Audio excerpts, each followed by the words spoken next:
Well, good morning, folks. I'm going to show you how to cook breakfast with quail eggs. Here's a dozen of my fresh quail eggs, semi-fresh, couple days old, unwashed. And here are the scissors you're going to use to open up the fat end. This makes it very easy to open the quail eggs. I call this Walt's Quail Egg Creole Breakfast Hash.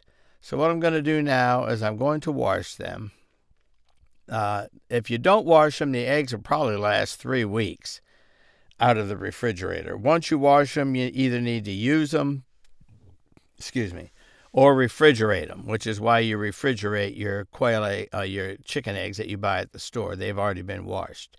As long as they're not washed, the bloom is still on the egg, and you can leave them sit out. In the old days, that's what they did. They brought the chicken eggs in, put them in a bowl, set them on the table, and then used them as they needed them. So I've got a dozen of them here. It took me a couple days to get a dozen.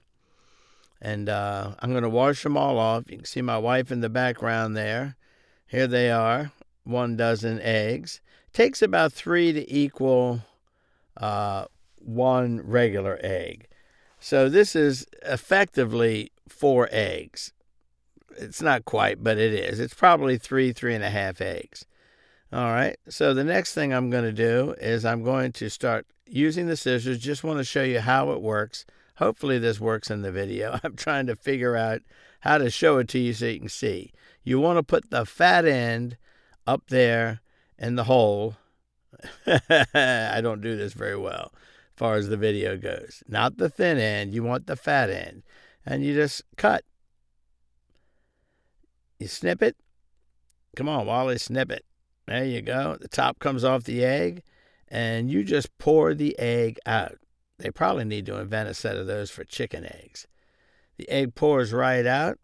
I keep the shells and all. They'll go in my compost bin. That little bucket you see in front of me is my compost bucket. So I'm just going to go ahead and cut these.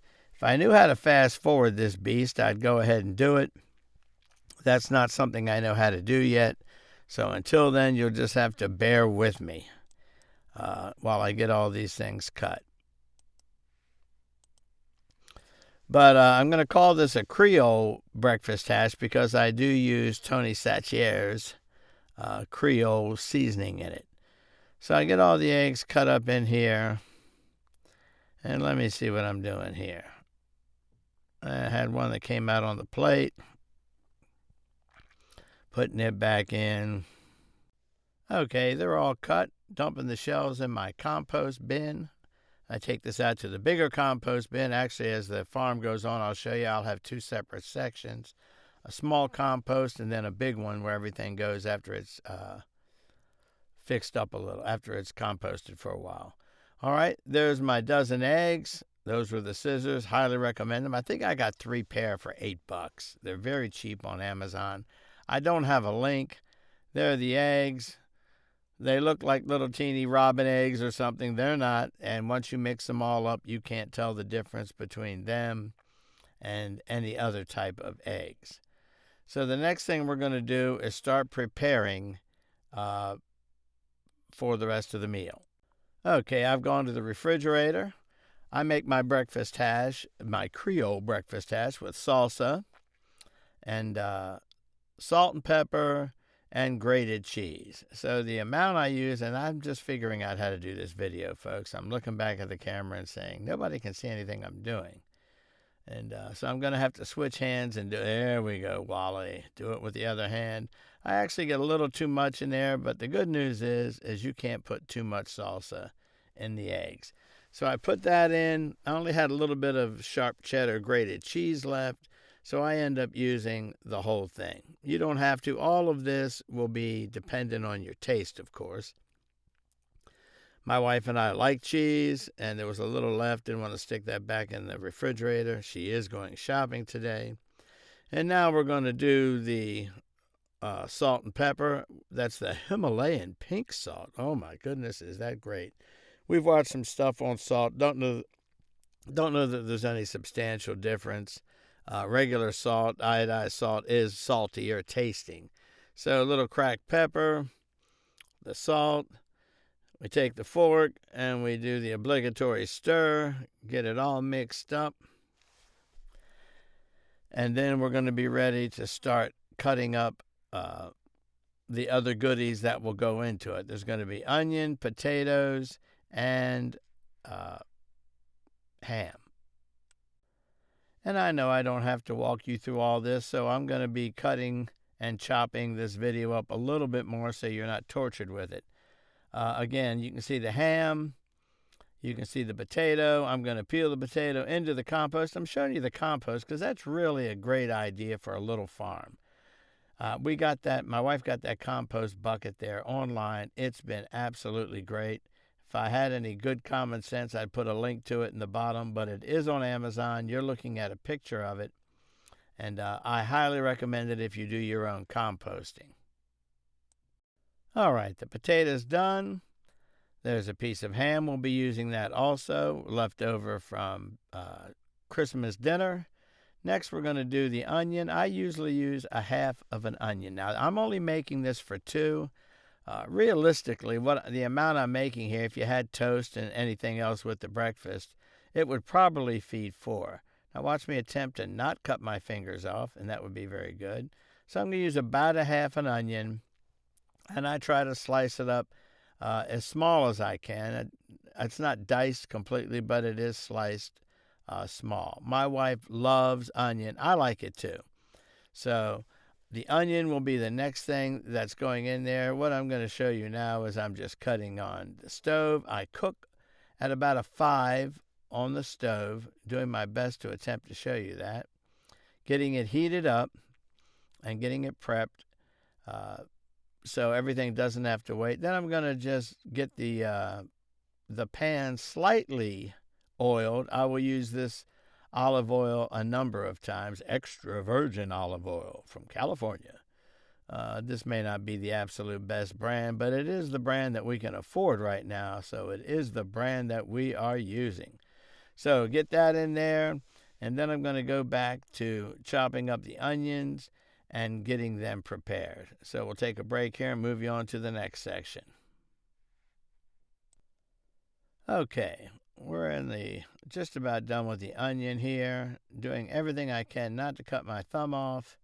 I'm very careful with this knife. It's very sharp. I sharpen my knives right before I use them each time. My daughter is a chef, and she recommended this little handy knife sharpener. It's not in the video, but it works great. Maybe one of these days, if I do another one of these, I'll show you how I did it. So there goes the onions in the pan. The pan is heating, so the onions will start to do their thing. I do not caramelize them, though we love caramelized onions. They just all go in the pan and are ready to get cooked. Next, we're going to work on the tater. And the same process. Going to cut it up into usable or workable slices, then chop it up. And you can do this as small as you like. The smaller you make the potato slices, the quicker they cook. And it doesn't affect the taste. If you're just, I try to make when I do this breakfast, it's about a 15-20 minute affair max for everything you're watching here. So I try to make it small. I have cut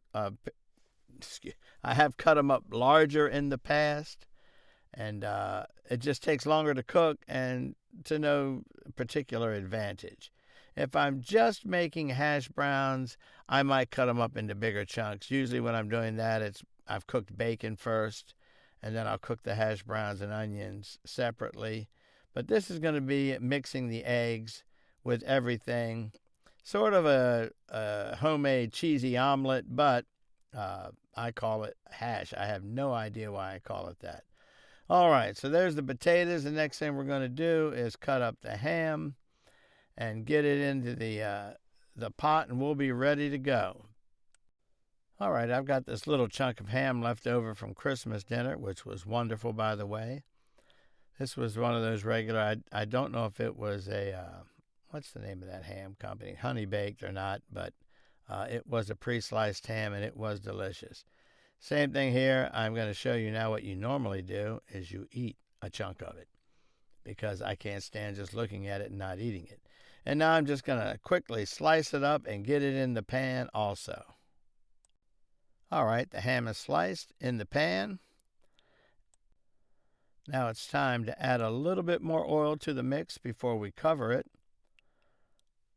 And I kind of do this as I go along. I don't want it oversaturated in the oil, so I just keep it moist. And then I've decided here to make it Creole. So that's where the title is coming from. We're going to put some Creole spices on there. Adds a little tang to it in addition to the salsa. The salt and pepper, that's really all you need. I don't have avocado, but often I will have avocado, and I'll have that mixed in here also. Today we don't get that. So a little salt, a little pepper, and we are ready to cover up the food and let it start cooking. I don't know, it probably takes 5 to 7 minutes to get this cooked enough, maybe 10. It just all depends on how it's going, how small you have it cut up, and what heat level that you've got it set on. All right, be back in a second. Well, wait a minute, I'm not done yet. Having looked at it, I've decided a little more olive oil. You can never have too much olive oil, can you? All right, I want enough in there now for it to cook in. I'm not deep frying this by any means. You can see in the pan that that's not where I am with this.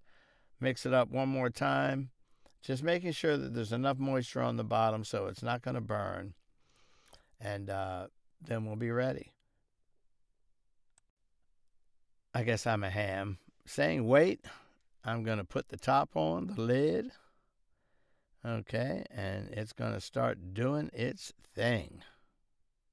Just a quick note, you need to have your coffee close by, and this is Dad Totally Nailed It. I used to be in construction. That was a wonderful gift from my daughter, one of my daughter-in-laws.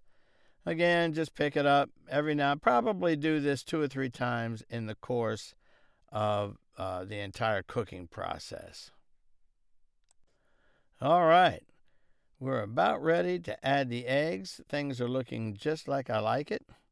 Little brown. Sometimes I'll cook it a little longer and get it just a hair burned on the bottom because my wife and I both like it burned. But now we take our quail eggs and just mix them over all of those delicious potatoes, onions, and ham. Get as much of that goodness out of there as possible. And this part will go pretty quick. Get it mixed in there, and there's where you don't want to have the heat too high because the eggs will start cooking immediately and you can't get them mixed well. So I keep it around 5, medium high, and that gives you enough chance to mix all the stuff in with the eggs so you don't just have part of it egg mix. Of course, all of that's relative. You can do it any way you want. This is just the way I do it, which is why it's called Walt's Quail Egg Creole breakfast hash. I probably can't remember that, but that's the basic idea. So we're going to sit there and let it cook a little. We're going to mix it back and forth, and then we'll be ready to plate it. And as I said, this is probably enough for 4 people. I know it'll feed 3, but I usually make this amount for my wife and I. So 2 of us eat it. We usually don't have anything else with it other than water and coffee.